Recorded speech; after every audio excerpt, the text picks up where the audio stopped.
Just got done riding a Coil Shock for the very first time, and it is not what I expected. Woo.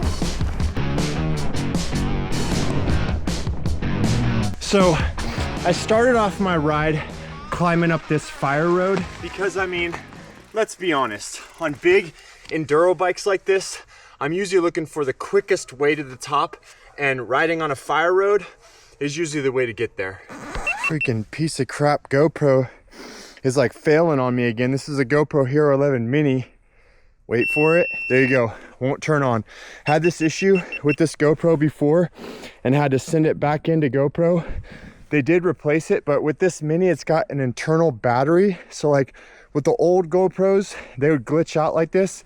You'd yank the battery out and put a new battery in. Usually that would fix it, but with these ones, you gotta freaking send them back in. I don't even know if they're gonna take it again this time. I'm kind of done with GoPro. That's why right now I'm filming this on the Insta360 Go 3.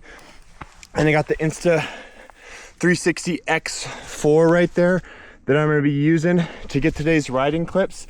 This video is not sponsored by Insta360, but I gotta just take a minute to share with you guys some of the struggles I've been having with GoPro and why I'm definitely gonna be trying out Insta360. Hopefully these cameras won't give me those same issues. So now that's gonna completely change the way I'm filming this video, because I was wanting to get some awesome chesty footage. So I'm gonna have to be swapping one of these Insta360s out, throwing it on the chest mount right there.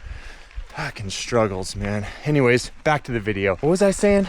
All right, so Coil Shock. Why would I want to switch from air to Coil Shock? Well, it should, have a little bit less friction, which means people talk about the fact that it should be, have that better small bump sensitivity, a little bit better traction because your tire is able to move a little bit more free. Also gonna just give you better all downhill performance with that really plush feeling throughout those more technical sections of the trails, or if you're hitting like drops. And the trail I'm riding today, Nighthawk, Black Diamond, experts only, it's gonna put all that to the test. But I definitely had my concerns as I was pedaling up that fire road. You see, I've always liked air shocks, just how much, how playful my bike was. I love just kind of like jibbing off like any little bump I can find in the trail, hitting any jump trail I can find on the mountain. I love just kind of whipping that bike around, popping off things, getting airborne. And I was a little bit worried that this Coil Shock was gonna be a little bit too plush, that I was gonna be sinking a little bit too deep into that travel, and that I wasn't gonna be able to get airborne as easy taking off those jumps. I was also a little bit worried about just how good it was gonna pedal on the way uphill. All right, so just finished the first half of the climb on that fire road back there. Now we're gonna be moving on to the single track section. But before that, let's talk about how this thing performed. Coil Shock, first impressions, fire road climb. I could not be happier with the way this Coil Shock was performing. I thought I was gonna get a lot of pedal bob. I thought I was really gonna be able to notice the difference between air and this Coil Shock. Couldn't be further from the truth. This bike was pedaling great on the way uphill. Didn't even feel the need to flip that firm switch up. I did it a couple times, just kind of flipping the firm switch up, like really cranking on the pedals to get the bike bobbing and seeing if I could feel the difference. I mean, you could definitely feel the difference just a little bit. Let's show you that firm switch real quick. So here goes the firm switch on the Coil Shock. And when it's in that down position right there, it's in the fully open position. And when you flip it up right there, that's when it firms up the shock. I'm gonna do a bounce test real quick and let's see how well that firm switch actually works. Doing it by hand is where you can really feel the difference. So fully open, pretty easy to move that shock, firming it up. It doesn't lock it out, but it definitely firms up that shock just a little bit. Although, like I said, I didn't really need it. And I credit that to two things. First of all, I credit it to this bike suspension platform. The Polygon Colossus N9 has this IFS independent floating suspension, 6-bar suspension design. A little bit complicated, a lot of bearings to service, but man, this suspension design performs so good. Second of all, I credit the performance, or at least the initial impressions about the performance on this Coil Shock, to the Lostco. Thanks Mike over at the Lasco for getting me set up on this 500 by 2.9 spring. This is definitely feeling like the right setup for me so far, but let's move on to the single track section of this trail where I'm really gonna be cranking out those pedals. We'll see if I get any pedal bob throughout that section. And then finally, we'll get to the most important part of this ride, which is the downhill. All right, single track section of this ride. I'm on Captain Jack Trail, climbing up, testing out this Coil Shock. Had to throw the GoPro in the bag right there because that thing shit the bed. And now running the Insta360 X4 on the bar right mount right here to get those cool shots, and the Go 3S on the chest mount right here. So hopefully that camera angle is okay because I haven't used this yet on the chest mount, so I don't have like the markings for where to set this thing up at. All right, single track performance. I'm having to put a little bit more pedal down. This trail's starting to get a little bit steeper. There's those rocky sections, a little bit more technical going around the corners. So I was feeling a tiny bit more bob. Got this firm switch up into the firm position. That's how I'm gonna keep it the rest of the climb. You could feel a little bit of a difference. It still pedals okay without it, but that's the big difference between paying for a more expensive coil like this DHX2 and a cheaper coil like the Bomber CR. Is those cheaper coils, they don't have firm switches. Also, real quick on the settings I have on this bike right now, as far as the rebound and compression, I'm just going with the same exact factory settings that I usually go with on my first couple rides on a shock. I go with Fox recommended, except for I took out one more click of compression on both the high speed and the low speed, just to make sure I get a nice or a little bit more supple feeling. And if it's not feeling plush enough, then I'll have to kind of adjust those. All right, jacket's coming off. Woo. All right, we're at the top. Firm switch is gonna go ahead and get flipped into that down, fully open position. This Coil Shock was performing amazing on the way up. I flipped that firm switch like up and down a couple more times throughout the more technical sections of that climbing trail, and you could definitely feel the difference. Honestly, I felt like with the firm switch down or with the shock in the fully open position, it performed a little bit better on the more technical sections when you really want that rear wheel to be able to move and give you the most traction possible. But now it's time to head down on this black diamond trail called Nighthawk, experts only. Got some premium dirt conditions right here. So this one's gonna be interesting.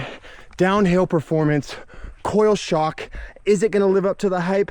Will I like it, or will I immediately want to go back to running air? Let's find out. Trail starts right here, drops in. Nice technical little section. Squeezing through the rocks. Woo, man, that is a technical little spot of that trail. Super chunky, like rocky sections right through there. Let's make sure I keep this 360 lens cleaned off. But I could definitely feel like right off the top how much more plush that Coil Shock was feeling. And it almost felt like I was going a little bit faster through some of those sections, even though I know on the GoPro it's gonna look pretty slow, but through those technical rocky sections, sometimes you'll get kind of caught up and get stuck and get into a really slow cadence. I felt like I was able to plow through that pretty quick. So initial impressions, I'm liking the way that Coil Shock feels. Let's keep the ride going.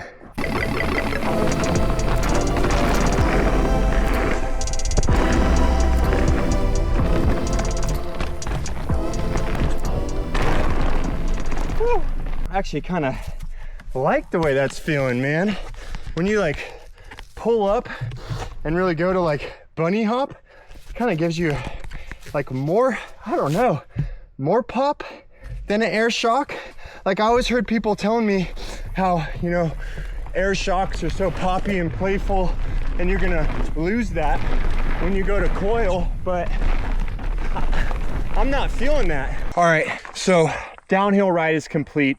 Man, that shock. I was talking about it a little bit on the way down there, but I heard all the people talking about just like how soft, how plush off the top, that small bump sensitivity, how much more traction you get out of a Coil Shock.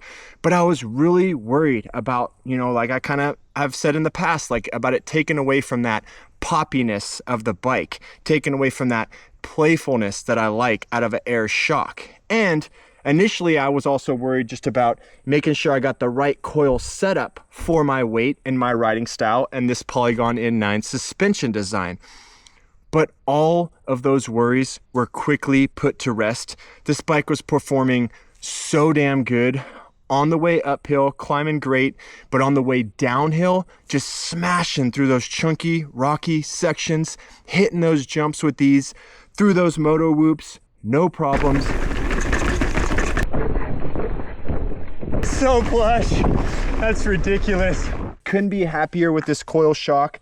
I'm definitely gonna stick with it. Stay tuned for future videos because I'm sending that Air Shock, the Fox X2 shock, off to warranty. One more thing, because I know I'm interested. What's the difference in weight? Okay, let's get that right there. That's zeroed out. Air Shock, 656 grams. All right, now let's get the Coil Shock.